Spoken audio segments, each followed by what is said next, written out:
বদলে গেছে ঢাকার অনেক রাস্তার যান চলাচলের চিত্র। চেনা এ শহরকে বদলে দিচ্ছে এআই ক্যামেরা। রাতের আঁধারেও এখন মানুষ আর সিগন্যাল বাতি অমান্য করছে না। এআই নামের অদৃশ্য প্রহরী বিশৃঙ্খল ঢাকার কয়েকটি ট্রাফিক সিগন্যালে যেন লাগাম টেনে ধরেছে।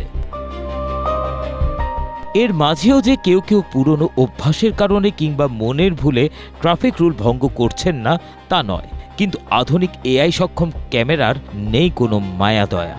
তাই তো ঢাকার রাস্তায় এআই ক্যামেরা চালুর পর গেল 7 মে থেকে 23 মে পর্যন্ত এই সিস্টেমে 611টি মামলা দায়ের করেছে ট্রাফিক বিভাগ। ডিএমপির ঊর্ধ্বতন কর্মকর্তারা জানিয়েছেন, এই প্রক্রিয়াটি পূর্ণ সক্ষমতায় চললে প্রতিদিন গড়ে 1000-এর বেশি মামলা হওয়ার সম্ভাবনা রয়েছে।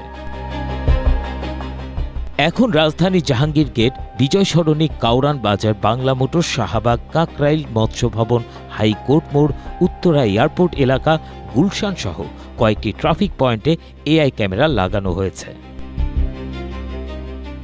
দয়া মায়াহীন এই ক্যামেরা আরও অন্তত 500টি পয়েন্টে বসানোর পরিকল্পনা রয়েছে ডিএমপির। তারা বলছে, বর্তমানে যে 30টি মোড়ে এই ক্যামেরা বসানো হয়েছে তা পুরোপুরি চালু হলে প্রতিদিন করে 1000-এর বেশি মামলা দিতে পারবে। যে কারণে কেউ কেউ এই সিগন্যালগুলো ফাঁকি দিতে নিচ্ছেন নানা কৌশল।